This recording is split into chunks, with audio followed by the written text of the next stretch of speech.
कैसे हैं आप सब? एईडीओ की बात करते हैं। मैथ्स को लेकर बहुत दिक्कत है, रीजनिंग को लेकर बहुत दिक्कत है। अभी एएसओ का एग्जाम आया तो और दिमाग खराब हो गया आप लोगों का। हमने बहुत पहले ही बताया आपको कि हम लोग जो मैथ और रीजनिंग करवा रहे हैं वहीं से सवाल आएगा, उसी टॉपिक से सवाल आएगा। सवाल वही आएगा ये नहीं, सवाल उसी टॉपिक से आएगा। और जो कॉन्सेप्ट आपको समझाया जा रहा है, आपको पता है सतीश सर क्लास ले रहे हैं मैथ और रीजनिंग का। मैंने कई बार इनकी तारीफ की है, आज इनके सामने तारीफ कर दे रहे हैं। बहुत ही बैलेंस सुलझे हुए हैं और इतना अच्छा समझाएंगे। नहीं कहते हैं चिल्लाना, आडंबर करना, वो नहीं है। सीधा आपके जो भी चीजें हैं ना, कॉन्सेप्ट है, मैथ्स के फॉर्मूला है, ये सब आपके दिमाग में बैठा देंगे। अभी एएसओ को लेकर बहुत सारे बच्चे परेशान, मैसेज आया कई सारा। उनका ये कहना है कि सर इस टॉपिक से क्वेश्चन आया, उस टॉपिक से आया, अगर एईडीओ में आ गया तो क्या करेंगे। हम लोगों ने बहुत अच्छे से एनालाइज किया उसको। हम लोगों ने जो पढ़ाया है वहीं से आया है। और अभी एईडीओ के अंदर जो मैथ और रीजनिंग की क्लासेस है, सवाल फिर से वहीं से आएगा। रीजनिंग भी पूरा है, मैथ भी पूरा है।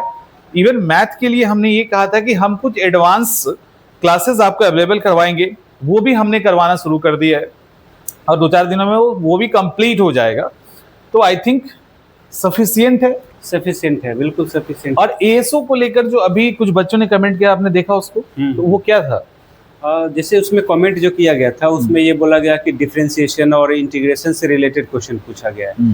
जब मैंने चेक किया तो ऐसा कुछ था नहीं, क्योंकि कहीं ना कहीं जो इनका बैकग्राउंड नहीं रहा होगा मैथमेटिक्स, तो उनको समझने में प्रॉब्लम हो गई होगी कि आखिर ये किस तरह का है। लेकिन ऐसा कुछ नहीं था। नॉर्मल जो हम लोग क्लास करा रहे हैं, जैसे कि यूट्यूब पर या जो हमारे ऐप में जब जाते हैं क्लासेस, तो वो डेफिनेटली लगभग ये कह सकते हैं कि अगर वो क्लास आप लोगों ने कर लिया तो 100% है कि उसी से सारा कुछ आया है। हाँ, ये अलग मैटर है कि मैं ये नहीं कर रहा हूँ कि जो मैंने पढ़ा है सेम टू सेम क्वेश्चन आ जाएगा, लेकिन पैटर्न वही है। अगर उससे बार बार प्रैक्टिस कर रहे हैं, हर क्वेश्चन का, हर पैटर्न का कम से कम 20-25 क्वेश्चन भी अगर प्रैक्टिस कर लिया जाए तो डेफिनेटली अच्छा स्कोर कर लिया जा सकता है। और हम लोग को लगता है कि हर एक टॉपिक पे 40-50 क्वेश्चन तो करवा ही रहे हैं। हाँ बिल्कुल, उतना हो ही रहा है। इजी टू डिफिकल्ट जो है ना, हम लोगों ने 40-50 क्वेश्चन करवा दिया है और उससे अलग हमको नहीं लगता है कि सवाल आने वाला है। नहीं आएगा, क्योंकि अभी तक जितना भी मैंने कवर करवाया है लगभग उतना ही लगभग पूछा है एएसओ में। और बिल्कुल एएसओ का जो पैटर्न है बीपीएससी ले रहा है 46, इसका जो पे स्केल है आप देख सकते हैं, और ये तो लेवल 5 का है। और जो आप एएसओ जो देख रहे हैं वो लेवल 7 का जॉब है।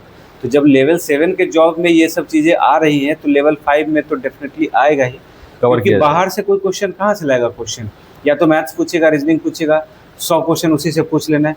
थोड़ा बहुत जो आप लोग के दिमाग में ये चल रहा होगा कि एप्टीट्यूड में क्या पूछेगा, क्योंकि एप्टीट्यूड बोला है। तो एप्टीट्यूड का मतलब होता है कि ना वो मैथमेटिक्स है ना रीजनिंग है, आपका कैलकुलेशन पावर कैसा है, अंडरस्टैंडिंग पावर कैसा है, उसके हिसाब से आपका ये जो है क्वेश्चन पूछ लिया जाएगा।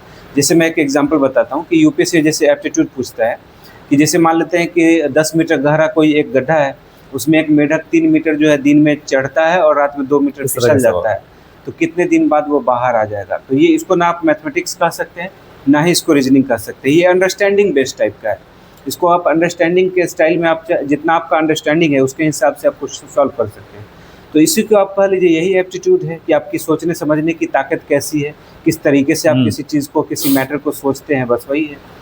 तो ये सिंपल है। अब एक और सवाल है जो मेन सवाल है। अभी भी कई सारे ऐसे स्टूडेंट हैं जिनका मैथ और रीजनिंग खराब है। उनको लगता है कि एग्जाम के लेवल पे तैयार नहीं है।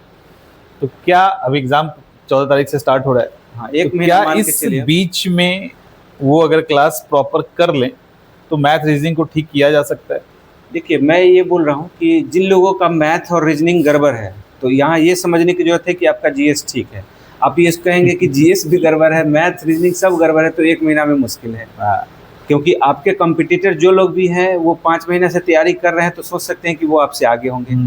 यहाँ पर वैसे कैंडिडेट जिनका जीएस वगैरह ठीक है लेकिन कहीं ना कहीं मैथ रीजनिंग में वो मात खा रहे हैं, तो उनके लिए ये 1 महीना है ना, तो आप ये कीजिए कि आप दोगुना मेहनत कीजिए तो वो 2 महीने के बराबर हो गया। बिल्कुल ठीक है। तो उसमें क्या है कि मैथमेटिक्स और रीजनिंग जो भी मैंने क्लासेस करवाए हैं उस सारे क्लासेस को आप ढंग से 1 महीने कर लीजिए। अभी से 1 महीना एग्जामिनेशन का है, अच्छे से कर लीजिए और दुगना मेहनत कर लीजिए।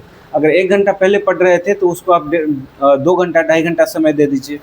कम से कम हर टॉपिक से 20-25 क्वेश्चन डेफिनेटली सॉल्व कर लीजिए, उस पर कॉन्सेप्ट बना लीजिए, डर भगा लीजिए, मतलब आराम से हो जाएगा। 20-25 टॉपिक है, 20-22 टॉपिक है और आपका 1 महीना का समय बचा है, सही मायने में आज हो गया कितना। अच्छा एक बात बताइए, मैथ और रीजनिंग की बात हो रही है, तो अभी से कितना घंटा, जीएस को भी हम लोग हटा देते हैं, तो जीएस भी तो पढ़ना ही है ना, करंट अफेयर्स भी पढ़ना है, तो मैथ और रीजनिंग को ये लोग कितने घंटे दें कि इस 1 महीने में अगर प्रॉपर क्लास कर लेते हैं तो इनका कवर हो जाए।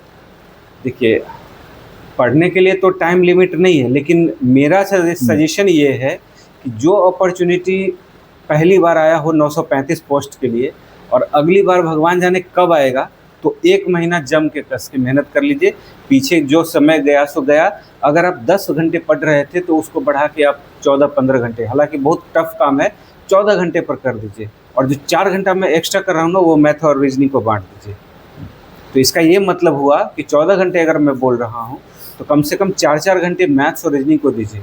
जो 6 घंटा बचता है वो आप दीजिए आप जीके को या जीएस को। ठीक है, वो तो पहले से ही लोग तैयार कर ही रहे हैं डेफिनेटली। तो 4-4 घंटे आप बांट दो। 24 घंटे में से 14 घंटे में बोल रहा हूँ तो 7 घंटा, 6 घंटा तो बहुत अच्छे से ढंग से सो पाएंगे। 4 घंटा के लिए आप दूसरे कामों के लिए रखे, 14 घंटा पढ़िए, बस 1 महीना पढ़िए। इतना बड़ा एग्जाम है, हाँ, 2-3 महीने के बाद रिजल्ट है, सीधे अधिकारी बनना है, 2 महीने में रिजल्ट है। तो अब जुलाई में सोने का समय गया। हाँ, मतलब अब 16 घंटे भी अगर आप पढ़ते हो ना तो वो कम है। अगर 16 घंटे आप 30 दिन पढ़ लेते हैं और उसके बाद एक नौकरी मिल रही है आपको बढ़िया, बहुत बड़ी, तो फिर इसमें आप पूरा जान लगा दीजिए। अब इसी पर आप देखिए सर कि एक जो प्रोजेक्ट मैनेजर का एक पोस्ट आया है वो भी लेवल 5 है। उसका क्राइटेरिया देखिए, प्री है, मेंस है, इंटरव्यू है। और अभी जो एईडीओ दे रहे हैं इसका भी लेवल 5 है, और कहीं ना कहीं उससे ज्यादा वैल्यू का पोस्ट है, क्योंकि आपको प्रखंड लेवल पर शिक्षा पदाधिकारी टाइप का पोस्ट मिल रहा है। आगे जाके आपको प्रमोशन होगा तो प्रखंड लेवल पर शिक्षा विभाग का आपका कमांड रहेगा। आप सोच सकते हैं कि उससे अच्छा है, और एक एग्जाम है मात्र। अभी दिख रहा है ना कि ये लेवल 5 है, लेकिन ये इसके अंदर जो प्रोफाइल है और आगे जो फायदा होने वाला है ना, वो बहुत बढ़िया है। ये देखते देखते लेवल 6-7 पर पहुंच जाएगा। इसीलिए, और एक एग्जाम बड़ी बात है, इसको, इस मौके को चूकना नहीं चाहिए। तो आप लोग तैयारी कीजिए, और मैथ्स और रीजनिंग में इतना करवा दिया गया है जिससे आप आराम से एग्जाम को निकाल लेंगे, आपको दिक्कत नहीं होगी। और आई थिंक कि जो अभी एईडीओ के लिए ये लोग तैयारी कर रहे हैं, तो ये एईडीओ के लिए इनको तैयारी करना भी चाहिए। बिल्कुल करना वो इसलिए करना चाहिए कि अगर अभी ठीक कर लेते तो एक तो एईडीओ सेफ हो जाएगा, बिल्कुल, और अपकमिंग सीजीएल का एग्जाम है, इंटर लेवल है, वो भी है जून जुलाई, वो भी इसी के साथ निकल जाएगा सारा उसी में। फिर उसके बाद आप ये कह सकते हैं कि जो भी एग्जाम है जुलाई में, अब बीपीएससी वाला भी एग्जाम है, हाँ, मैथ्स का, वहाँ भी, यहाँ से मैथ रीजनिंग अगर पढ़ लेंगे ना तो अगर 10 क्वेश्चन वहाँ पूछता है तो वहाँ भी आप 10 क्वेश्चन, बहुत बड़ी बात है। 10 क्वेश्चन सेव करना, आप समझ रहे हो कितनी बड़ी बात है। तो ये एईडीओ का, हाँ, ये एईडीओ का एग्जाम को बस एक एग्जाम लेके नहीं चलना है। ये अगर अच्छे से तैयार कर लेते हो तो अपकमिंग कई एग्जामिनेशन में ये सीधा काम आएगा सर। और सीजीएल में मैं बोल रहा हूँ, जैसे कि एसएससी का है, उसमें प्री तो हो ही जाएगा, साथ साथ मेंस का भी प्रिपरेशन आपका इसी से हो जाएगा, क्योंकि सेम सिलेबस है, सेम चीजें हैं, सेम पैटर्न पे सब क्वेश्चंस पूछे जाते हैं, बस नाम का उसमें प्री और मेंस कर दिया। नहीं तो आप देखेंगे कि प्री में जो क्वेश्चन है वही क्वेश्चन आपका मेंस टाइप का, लेवल सेम रहता है। तो मतलब एक पंथ और कई काज, 2 काज नहीं, कई काज हो जाएंगे। बिल्कुल। इसलिए एईडीओ को अच्छे से कीजिए, और सर ने बताया भी है, हम लोगों ने कवर कर भी लिया है। जीएस के लिए आपको टेंशन लेना नहीं है, मैथ और रीजनिंग को सर ने संभाल लिया है, इंग्लिश को सुस्मिता मैम देख रही हैं। तो ओवरऑल हमने वो सारा कुछ कर दिया है जिससे आपका एईडीओ का एग्जाम निकल जाएगा। यानी अगर आप अभी तैयारी नहीं करोगे ठीक से तो कल होके ये नहीं कह सकते कि सर आपने नहीं करवाया। हमने इतना करवा दिया है, हमने इतना कंटेंट दे दिया है कि आप प्रॉपर अगर सिर्फ प्रैक्टिस कर लेते हैं तो अपकमिंग 30 डेज में अगर 10, 12, 14 घंटे देते हैं तो ये एग्जाम आपके हाथ में हो जाएगा। तो बहुत नहीं पढ़ना है, 30 दिन पढ़ना है, आप 30 दिन पढ़ना है लोगों को। बिल्कुल 30 दिन, मतलब 30 दिन भूल जाओ सोने, 2 घंटे सोइए, 3 घंटे सोइए, एनर्जी वाला खाना खाइए, अच्छे से पढ़िए, और कहीं कोई दिक्कत हो रही है तो हम लोग हैं, उस प्रॉब्लम को सॉल्व करेंगे। मिलते हैं नेक्स्ट सेशन में, और जो भी मैथ्स रीजनिंग जिससे भी रिलेटेड दिक्कत होगी बताइएगा, हम लोग इसी तरह से उस प्रॉब्लम को आपको सॉल्व कर देंगे। बिल्कुल, चलिए नेक्स्ट सेशन में मिलते हैं।